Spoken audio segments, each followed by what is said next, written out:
Hi friends, ఎలా ఉన్నారు? నేను బాగున్నాను. మీరందరూ కూడా చాలా బాగుండాలని కోరుకుంటున్నా. ఇది వచ్చేసి కాకరకాయ పొడి అనమాట. ఎంత కమ్మగా వస్తుంది తెలుసా! స్మెల్ అయితే చాలా చాలా బాగా వస్తుంది.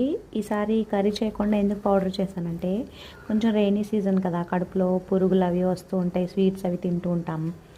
సో అందుకని పౌడర్ చేశాను. కాకరకాయలు కొంచెం ఉప్పు నీళ్ళల్లో ఒక హాఫ్ అన్ అవర్ పెట్టి తర్వాత డీప్ ఫ్రై అయితే చేశాను. వాటిని మిక్సీకి వేయలేదు, నేను ఇలా మ్యాష్ చేశాను. నాకు అక్కడక్కడ ఇలా ముక్కలు వస్తే ఇష్టం, అందుకని చెప్పి. ఇంకా మినప్పప్పు, శనగపప్పు, వెల్లుల్లిపాయలు, ధనియాలు అయితే వేపేసుకున్నాను, పల్లీలు అవన్నీ కొంచెం ఆయిల్ వేసి ఫ్రై చేసేసి అవన్నీ నలిగాక వెల్లుల్లిపాయలు వేసాను. తర్వాత చింతపండు వేసాను.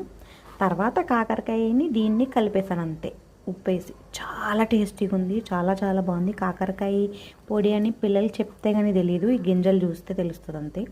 లేకపోతే కారపొడి అనుకుని చక్కగా తినేస్తారు. స్మెల్ అయితే అద్దరిపోతుందండి, చాలా చాలా బాగుంది.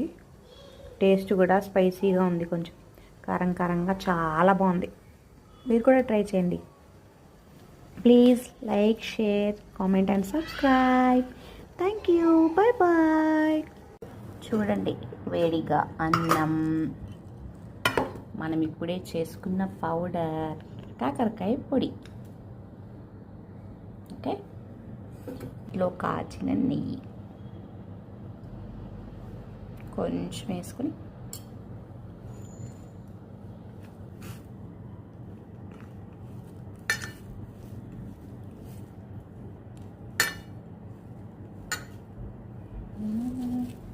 మీకు ఒక ముద్ద.